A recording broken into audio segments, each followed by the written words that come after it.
안녕하세요, 홍승인 변호사입니다. 오늘 이 시간에는 성희롱 2차 피해에 대해서 말씀을 드리고자 합니다.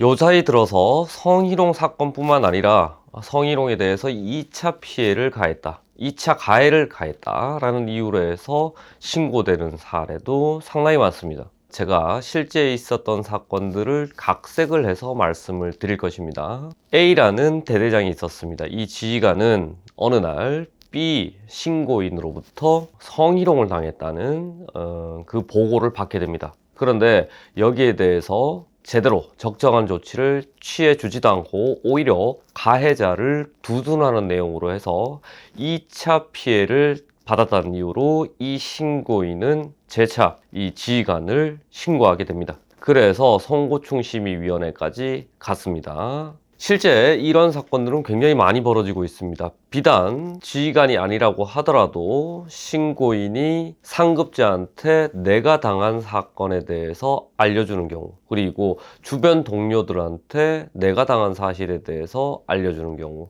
지휘관한테 내가 당한 사건에 대해서 알려주면서 적절한 조치를 요구하는 경우 굉장히 많습니다.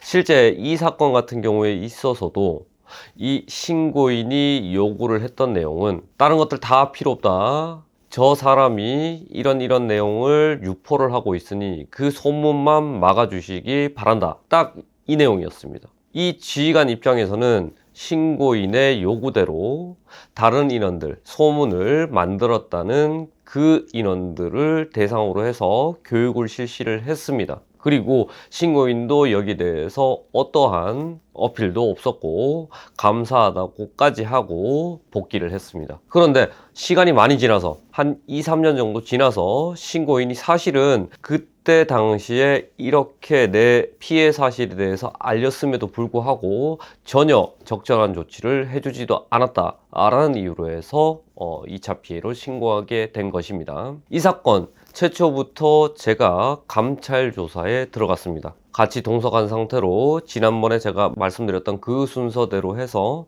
변호인 선임계를 보내면서 혐의 사실에 대해서 알려달라고 했고, 실제 조사 직전에는 혐의 사실을 알고 우리가 예행 연습한 대로 들어가게 되었죠. 이렇게 조사를 잘 받은 다음에 내 혐의 사실이 뭐다 구체적으로 다 파악을 한 이후에는 우리의 증거를 확보를 해야 됩니다. 예를 들면 이 사건 관련해서 그 신고인이 지휘관한테 보고한 이후에 그 인원하고 어떻게 지내왔는지, 감사하다는 카톡을 받았는지, 그리고 저간의 그 관계를 잘 파악할 수 있는 카톡 자료, 이런 것들을 수집하기 시작했습니다. 그리고 이와 별도로 목격자, 참고인이 될 만한 인원들을 섭외를 했습니다. 실제 이 인원이 원하는 대로 교육을 다 실시해줬다, 가해자들을 대상으로 해서 어떤 일이 있었는지 자초지정에 대해서 파악을 한 다음에 적정하게 교육을 다 실시를 해줬다, 이런 부분들까지 입증할 수 있는 사실 확인서를 구비를 했습니다. 그리고 나서 선고충심의위원회에 들어갔습니다. 역시 아니나 다를까 위원님들은 굉장히 꼼꼼하게 물어봤었습니다. 이게 바로 2차 피해 아니냐, 또는 왜 그 당시에 적정하게 조치를 취하지 않았느냐, 이런 부분들을 굉장히 공격적으로 물어보셨습니다. 우리는 우리가 준비한 대로 2차 피해 가한 적도 없고 이 인원한테 가해자를 두둔한 듯한 그런 발언을 한 적도 없다.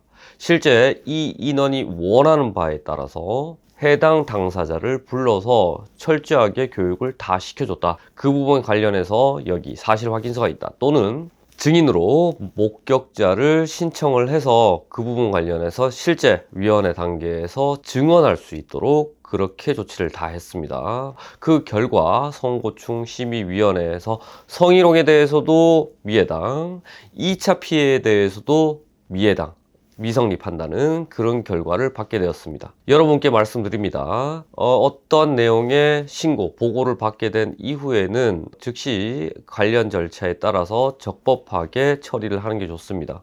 그런데 피해자가 다른 것들은 전혀 하지 말아달라 라고 했을 때에는 그 피해자의 의사를 최우선적으로 고려하게 하는 것이 성희롱, 성고충 관련된 절차입니다.